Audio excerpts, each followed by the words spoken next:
এই ১০০ টাকার নোটটি কি শুধু ১০০ টাকার, নাকি এর দাম কয়েকশো টাকা পর্যন্ত হতে পারে? চলুন দেখে নেওয়া যাক।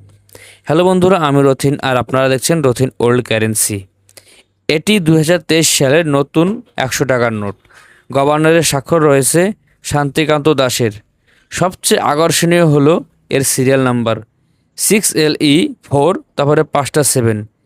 এখানে পরপর 5টি 7 রয়েছে, যা কিছু সংগ্রাহকদের কাছে আকর্ষণীয় হতে পারে। তবে একটি গুরুত্বপূর্ণ বিষয় হলো এই নোটে স্টার চিহ্ন নেই।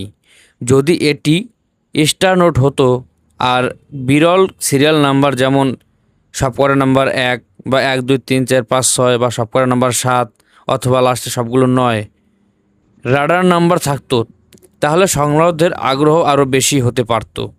বর্তমান অবস্থায় এই নোটের সম্ভবত সংগ্রহ মূল্য সাধারণত 100 থেকে 600 এর মধ্যে হতে পারে। তবে এটি কোনো নির্দিষ্ট বা নিশ্চিত বাজার দর নয়। দাম সম্পূর্ণভাবে ক্রেতা, নোটের অবস্থা এবং সংগ্রাহকদের চাহিদার উপর নির্ভর করে। আপনার কাছেও যদি এমন কোনো আলাদা সিরিয়াল নাম্বারের নোট থাকে, কমেন্টে সিরিয়াল নাম্বার লিখুন বা ছবি পাঠান। আমি দেখে জানিয়ে দেব এটি সংগ্রাহকদের কাছে বিশেষ আকর্ষণীয় হতে পারে কি না। আর এমন তথ্যের জন্য রথিন ওল্ড কারেন্সিতে অবশ্যই ফলো করুন।